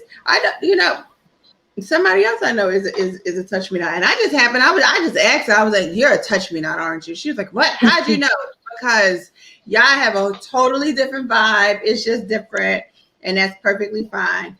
And at least you know who you are, so that you can set that from the beginning, so that people don't try to pull your hair, and then you over here trying to knock them out because they don't pull your hair. Nope. See, but all of that really all ties into sensitivity. If you are not a sensitive lover, if you're not sensitive to your partner, whether it's just sexual or whether it's a relationship, there is a sensitivity that comes that lets you know. You begin to read little inflections within in their and the way they express themselves sexually, and you know when someone is uncomfortable because you're sensitive. You know when someone is enjoying it because you're sensitive. You know when you. And not only just being sensitive, but being egoless. The bedroom is not a place to have an ego. I agree. Learn if she's pulling your head a different way, go with where she's pulling your head. If people are giving you little prompts, you have to be sensitive enough to know how to follow the prompts because you're trying to satisfy them as they are you. And when you do that, you can have a very fulfilling sex life. But we're living in a time where sensitivity is frowned upon. We're living in a time where sensitivity isn't respected. And so what you get, you get. Don't get me wrong. Like I love a all out nasty good time, but I also like those times where it can be sensual, where it can be where it can be about me pleasing you. I don't even need you to do nothing for me. I just want you to lay yourself down. Let me put your legs up in the air, and I'm going to please you. I don't have to do nothing. This is all about you. This is all for you today. I just feel like we're learning so much about you, Jamel, on this good evening. I just feel like, you know, you're absolutely sharing. Okay. Yeah. Yeah. I should have done this topic a long time ago. Okay. I feel it's so necessary because these are conversations that people within, especially again, within the Black community, really don't delve into very much. You know what I'm saying? Mm-hmm. And those that do, they get demonized by religious people. You know, and I'm like, you know, especially being a pastor, you know, you gotta know the deal. Like, yo, this is stuff that's going on in the church world. This is really real in the church world. Mm-hmm. We know. There are first ladies out here doing God knows what, just like their pastors out here doing God knows what. There's so many things going on. And my thing is, if we take the time to first listen, secondly, process and understand, and thirdly, give level-headed commentary, then we can finally begin to build something, teach. We there's no reason why our children should be educated by the porn tapes, by the porn sites, Pornhub, all these other joints. Mm-hmm. I should be able to sit down with my son if I have one and say, nah, son, let me tell you what you need to do. You need to set a mood. You need to do such and such. You need to do such and such. You need to be very attentive. You need to, so he can understand what it is to really love a woman in that way, you know. Or if it's my daughter, you know, no, my daughter, you know, she got a kid now. She been doing sex. I'm like, so, you know, God forbid I ever have to have that conversation. As God forbid, but if I ever have to have the conversation with her, you know, I can tell her, well, listen, you know, don't accept this. This should not be acceptable, because you were never abused in this manner, unless there's something you didn't tell me. You know, you have to be careful that you don't allow someone to imprint their abuse onto you. It's just, this conversation is so needed and so necessary, and that's why I'm so open about it, because most people aren't. Most people aren't. Most pastors aren't. Most politicians aren't, because they have to protect their image. I'm not worried about the image if the actual, we get so caught up in image that we ignore the actuality of a situation. And just because, so now you got things that's dressed up great on the outside, but on the inside it's all messed up, all confused, all bound and messed. And I'm like, no, you don't have to. That's torture. It's torture to keep going out dressed up looking like the life of the party while you're dying. Yep. It's torture. And I think another word that we need to include in this conversation is vulnerability. Yes. Good, Gail. Good. I think because we are not okay with being vulnerable, not just with other people, but with ourselves. And so I have always said to women, over a course of time, let me say it this way, over a course of time, women were real, what you would call easy. It's easy to take your clothes off. It's harder to become vulnerable. And a lot of people was choosing to show their body, but not become vulnerable and show their soul. Well, and a lot of that is also because when you allow yourself to become vulnerable and you begin to show your soul, you know, you begin to show your heart, sometimes it has been abused. So therefore, you put up the shell. So you know what? I can be physical without being vulnerable. So let me just be physical without being vulnerable, because it's a wall of protection that I got up. You know what I'm saying? As opposed to understanding that you have to know when to be vulnerable and with who. Exactly. Right. You know what I'm saying? And oftentimes it's the fact that the one whom we think we can be vulnerable with, we really can't, because they don't know how to handle, they don't know how to care, they don't know how to keep that vulnerability. You know what I'm saying? And that right there is the key. And I think that even going back to that post, you don't know what emotion is attached to her. Like, I know for me, and Gail, you know me, my birthday, Yes, okay, is a turn up. yeah, but most times people don't turn up with me, right? No. Let's be real. Right. Let's be like, and I'm real enough to say that, like, most times it is typically me doing something for me, whether I was in a relationship or not, whether I was connected to somebody, you know, let's just say having sex with somebody, whatever the case may be. It has always been, oh, okay, it's your birthday, happy birthday. And now Nakia is going, and Nakia is going to do for Nakia whatever the hell Nakia says she wanted to do for herself. Is that not the truth? Yeah. I am not a person that's going to sit up here and ask a question. Should I or shouldn't I? Listen here. Let me tell you what I'm about to do, because I'm not expecting you to do nothing, no way. What I'm going to do is I'm going to go right on over here, and I'm going to handle my good business over here, and I'm going to make sure that I'm good. But what I have now realized is that truth of the matter is, if people who know me know that my birthday is important to me, then you better act like my birthday is important to me. Hello. And it better be just as important to you, because it's important to me. And if I allow you into my vulnerability, then you best believe come January 1st at 12 midnight, there bet be a gift. It bet be. but be. I don't care. Let me tell you, and this is the craziness, right? A lot of people, they get hooked on Christmas, all that other extra stuff. There could be a gift for December 25th. But when it comes down to my birth, I love my birthday. And it's just because it's celebrating my life. And it just so happens to be on January 1st.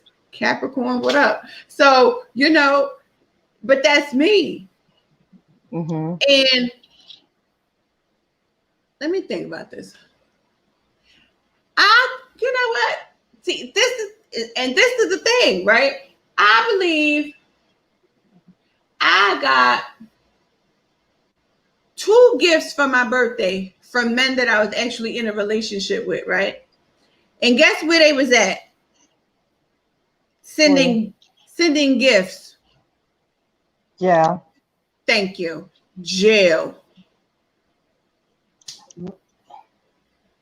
So I want to just jump back one thing real quick. Let me hold up, pause. Let me say this.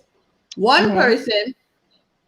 Now, me and him, let me say, because 3. Both of them all 3 of them was in jail. 3, right? The one person I was not in a relationship with, but he remembered it was my birthday and ordered, right? Knew that I love soaps and stuff that smell good. I promise you not. I get a box to my house with soaps in it. I was like, what in the world? That was thoughtful. That was thoughtful. From jail. Another person, right, had somebody, I think it was my ex-husband actually, draw me up something, right, to send it to me for my whatever it was. It was something I liked or whatever, you know what I'm saying? Draw it up, boom, for my birthday. And then another person, I think they might have made a card or sent the card or something like that, and had his mama go pick me up something for my birthday. Jail. And these ones that was out here on these good streets, including that annulment one, okay, want to get you gifts from Jamaica Station or something, okay? Or if Jamaica Ave, some little fake perfume that's not even real because you sprayed it a lot. Because I know that's where his non-gift caring self got a gift from, and some fake pocketbooks that he got for the other one. Folks thinking they walking around with real Michael Kors, and that came off of Jamaica Ave too. Don't play with me, but okay. That's all I'm saying. The best gifts I've received, and I'm as far as my adult life is concerned, from men came from jail. That says a lot. Well, at least you didn't pay for your own birthday dinner. I have done that too. You did that too? Yeah, I've done that. I've had an ex-girlfriend fly in from North Carolina where she was seeing some other dude and then fall asleep at the table where we're having dinner at. Mm. And then I end up paying my own pay for my own dinner. The other crazy one, I don't know what she got me. She probably just gave me a whole bunch of lies. Let me tell you something. And that's why I said with what this young woman wrote on there, I'm like, nah, this is that, all jokes aside, that's real. And we don't like to deal with the realness of it because at the end of the day, like I said, you don't know what she might have experienced on her birthdays. You know what I'm saying? To where, I might want a gift. A good one too. Well, I think, see, and what stood out to me is that she's asking a question at the end of this, which is puzzling to me because usually when you pose that type of question, you already have the answer to that question that you are posing. She know the answer to that darn question. So you putting this on here like, should I, when you already know what's the answer, but you have not come to terms with it with yourself because see, you don't want to lose out on that good nut. Well, some nut is worth losing. Child, yes it is. But you have to, that's when, again, these inner conversations are very necessary because you have to understand that, everything that feels good may not be good for you. That's right. Just because it's good to you doesn't mean it's good for you. And it's like, women don't just get caught up in that, guys get caught up in it too. Me, I was the type of dude to just, I was always trying to, what they would call a quote unquote, I was a Captain Save-A-Hoe, as they would say. And I was always trying to help, always trying to do, always trying to, even when I knew, like, bruh, you being used, bro, you got chill, you got chill. She using you, and I guess as I got older, I began to realize, like, now you have to ask yourself, do you want to continue reliving and replaying a cycle from one woman to the next? Or are you going to change the narrative and say, you know what, this can't happen anymore. I won't allow it to happen. So because I won't allow it to happen, there are just certain things that I put in place that no matter how much you pull at my heartstrings, I'm going to use my head too and say, guess what? That's not lining up. It's not coming. It's not, it don't add up. So now we're not doing that. We're not doing that. I don't care how good the sex is. I don't care how awesome the sex is. Number one, if I ain't got no peace of mind while I'm with you, you gotta go. If I feel like you trying to control me, I'm an alpha male. That's the worst thing you can do. If I feel like you're trying to control me, guess what? You out the door. If I feel like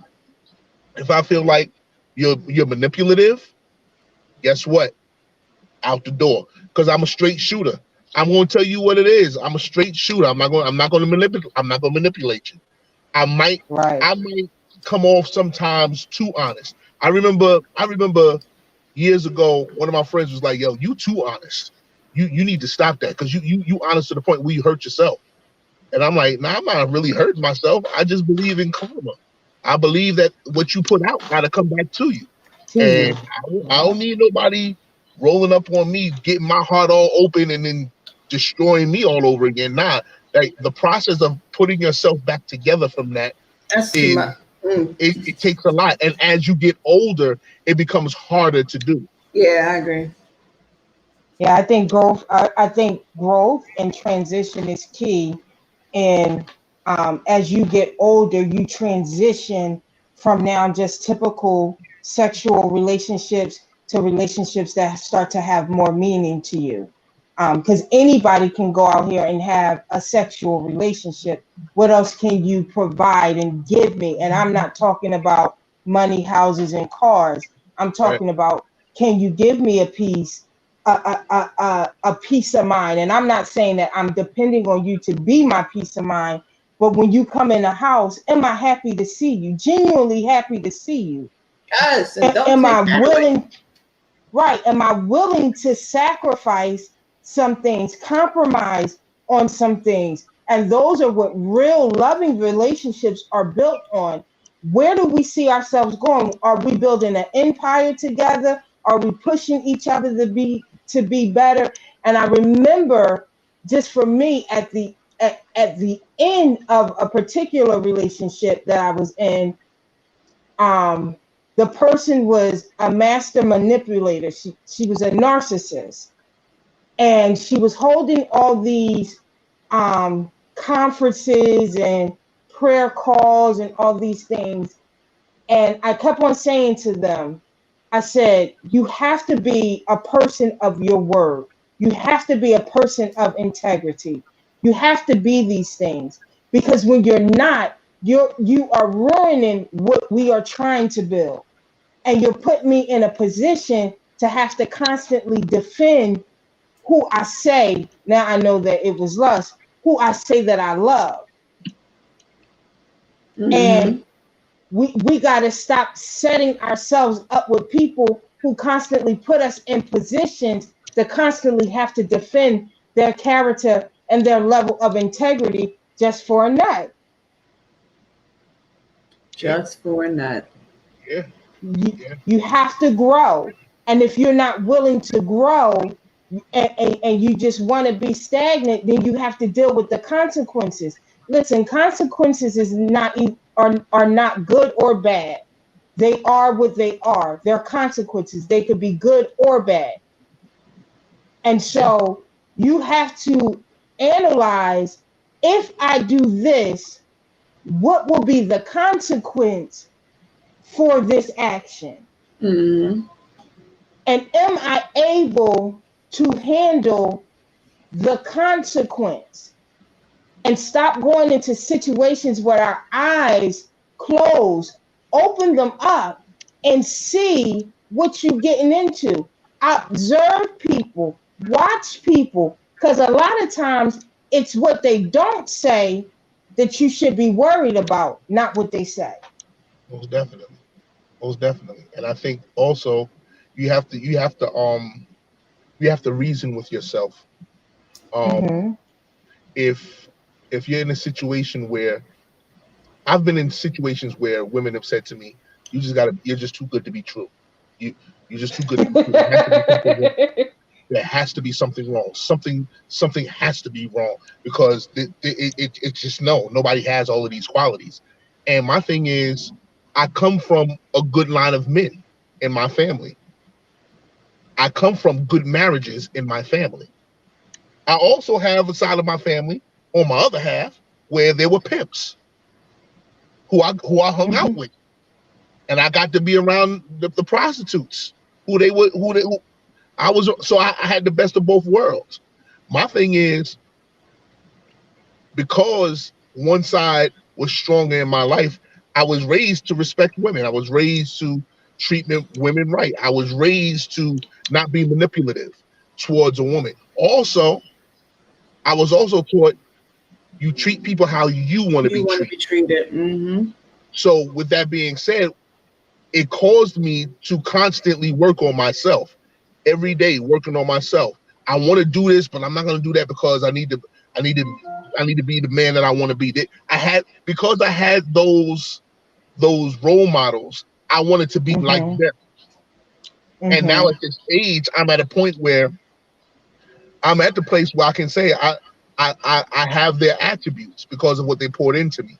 Now I have to be a good enough person and better myself every day to leave a legacy for who my daughter is with. When she sees him, I don't want her to be like,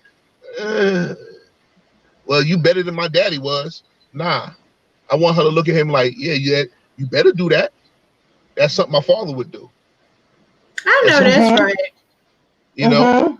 So it's having those conversations are very important, especially because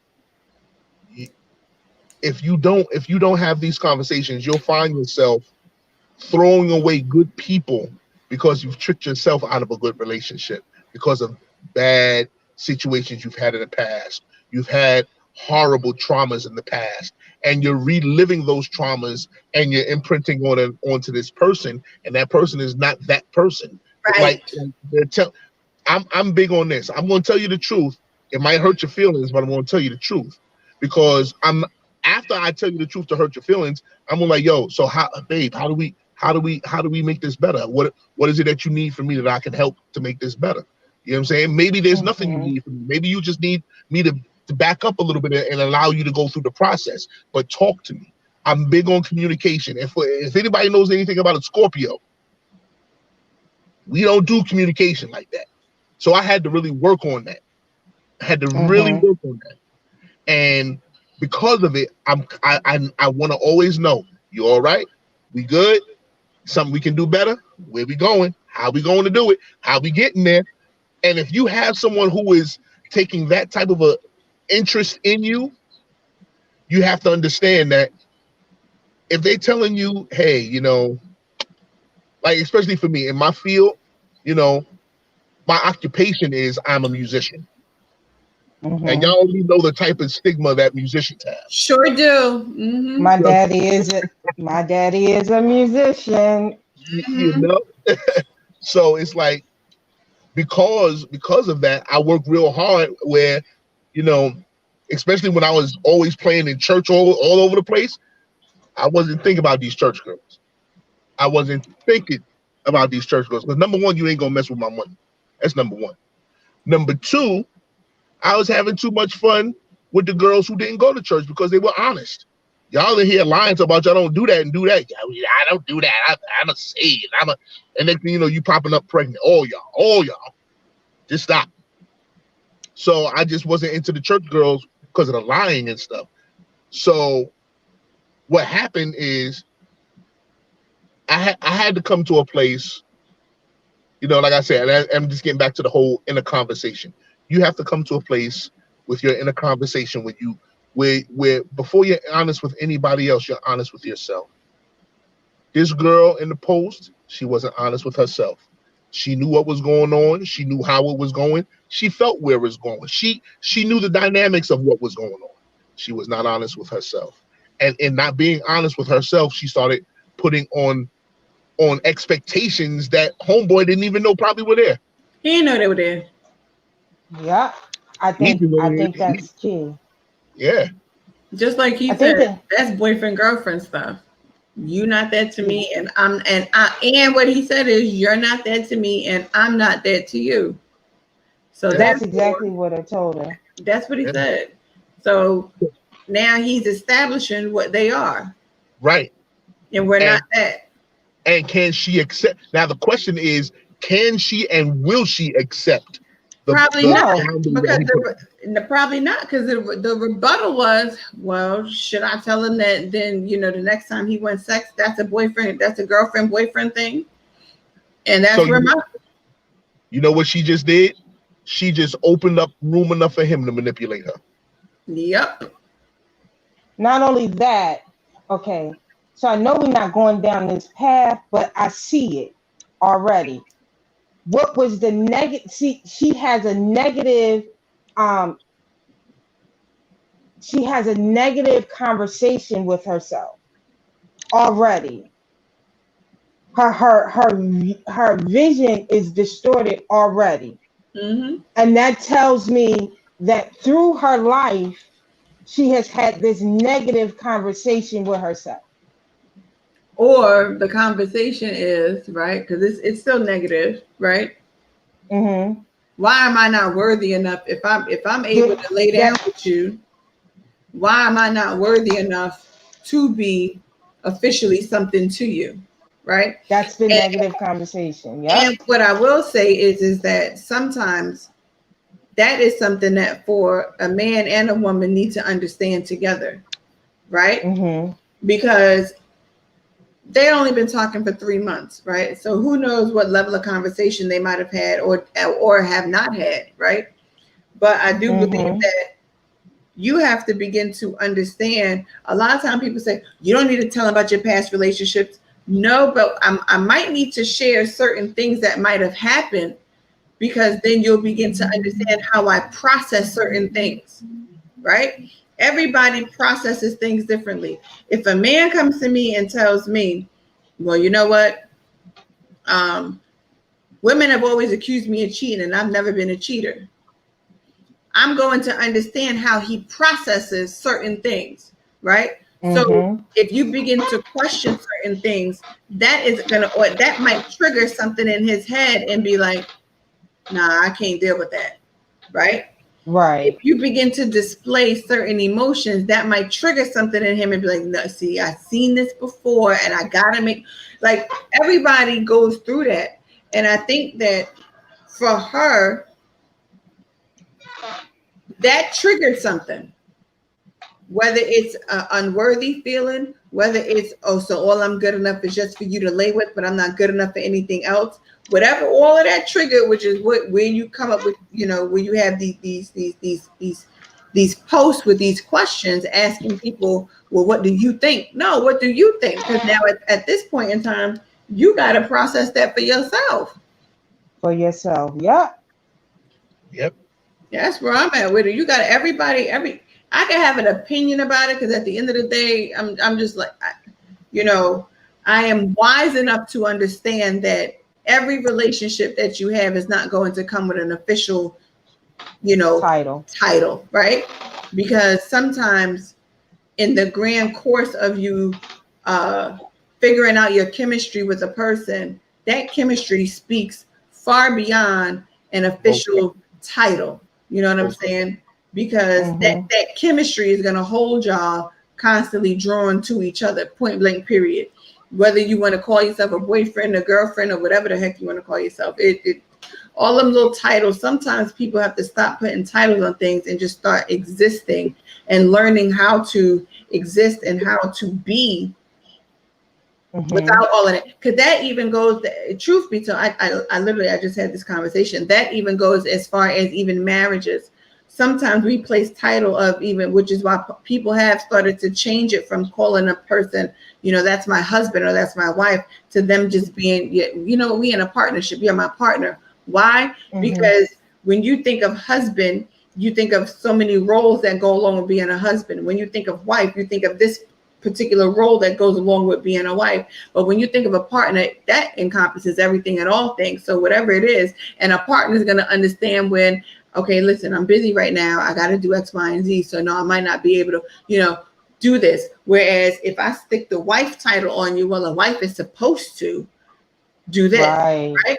So oftentimes we like to put these official titles on things, and those official titles come with like a regimented way of thought and a way of being, to where a person is like, nah, that's not, I don't want that.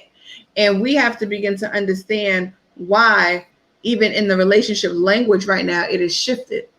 And a lot of the times, when people, when they be in the good church world, and I'm not knocking it, but sometimes it's too regimented in the thought, and it's too narrow. It's like an extreme tunnel vision, and there's no peripheral. So it's just this way. You can't have sex outside of marriage. Well, have y'all had sex outside of marriage? Stop it. And you're currently having sex outside of marriage. And guess what? And the truth of the matter is, let me say this. Some people, especially some men, are turning up with certain little health issues because you done taught them that they needed to be celibate and abstinent and all this other extra stuff for 15 years while they're trying to find a woman. And next thing you know, they get her and they can't perform because they have all these other issues. I'm not saying that you need to do this, but what I am saying is that there are certain things that are healthy about having a healthy sex life, whether you are married or not. This is true. I'm not saying that you need to run around here and be a hoe and sleep with everybody and just be reckless about it and do all the other extra stuff. But there are actual issues that arise. There are hormones and all this other extra type of stuff that is released during the act of sex. And sometimes you need to release those things. Okay? Half these women running around here with all these damn fibroids and stuff, which is all attached to your hormones. Hormones feed fibroids, and then they will grow. You know what I'm saying? There's a lot of things that are attached to your emotional state, stress, all this. Sex is a great stress reliever. We know this. It is. It is. It is. I was just about to say that. I'm like, sex is therapeutic. Sex can help you with anxiety. Sex can help you with depression. There's so many different things that sex and that help you sleep. But that's why it's very important to have it in a healthy way, and not in what someone would consider a toxic way that would then counter the progress that you're really trying to make. And I think everybody has to truly decide that for themselves. You know what I'm saying? Like, you have to decide that for yourself. All this stuff boils down to folks got to be grown enough to decide for themselves what you're going to do with your vagina and your penis. Point blank, period. You know what I'm saying? And we can't act like we want to absolve ourselves of our own accountability and responsibility for what we're doing. And that's what, to me, that whole post was a way to absolve her own self of her own responsibility and her own accountability for not communicating effectively what she was feeling in them first good 3 months. When she started having sex with him, she said they've been together for 30 days. They've been together for 3 months. And then after 60 days, they started having sex. You should have had a conversation. Yeah. As soon as that shift happened, you should have had a conversation. I think the other thing, and it's going to be my last point, because, stuff is now starting to drop real quick. But you also need to know what your baseline is in a relationship. Everybody got a baseline. And everybody got a baseline. And when your baseline starts to change, you really need to start having a conversation, no matter what type of relationship that is. And I think because we're not in tune with how our mental and physical and spiritual is all attached, even when we're talking about sex, we're really missing the mark. We're really missing where this conversation can be insightful, informative, but also it can be very freeing. And so, we have to open up and not look at sex as a taboo conversation, but open it up so we can have conversation that we can become holistically healed. Yep, I agree. Jamel, any closing remarks from you? Yeah, I think at the bottom of it is understand who you are. When you understand who you are, and you have a working understanding that there are parameters that you set in place for yourself, then you also will make sure that you set parameters in place for other people. So you have to make sure that you do that. Have real conversations. Your inner conversation must be a real conversation. Because you ain't lying to nobody but yourself if you do it otherwise, and I think lastly is the fact, don't be afraid. Do not be afraid, whether it's having the conversation because you think you would lose someone if you do, or whether it's expressing yourself as a sexual being. Fear always kills. Do not be afraid. In whatever state you're in, don't be afraid, because what you do each time you fear, you're killing a part of yourself. Mm-hmm. You're killing a part of yourself. Don't fear. Be free. Be free to express yourself verbally. Be free to express yourself mentally, emotionally, and sexually. All of these things must be expressed, because if they don't be, if you do not express them, your expression will turn to depression. And next thing you know, you'll find yourself fighting a battle in your mind that you didn't have to fight if you just got all those thoughts that was in your mind out. Right. I agree with that. So basically, what we saying in closing is be honest, be free, be you, and open your mouth. Take the muzzle off. Become unhinged, become uncut, and start talking. That's a problem with people. People don't want to open up their mouths. We're too afraid of societal norms and what society has told us is what we're supposed to do and how we're supposed to act and how we're supposed to react. And the bottom line is that you got to decide that for yourself.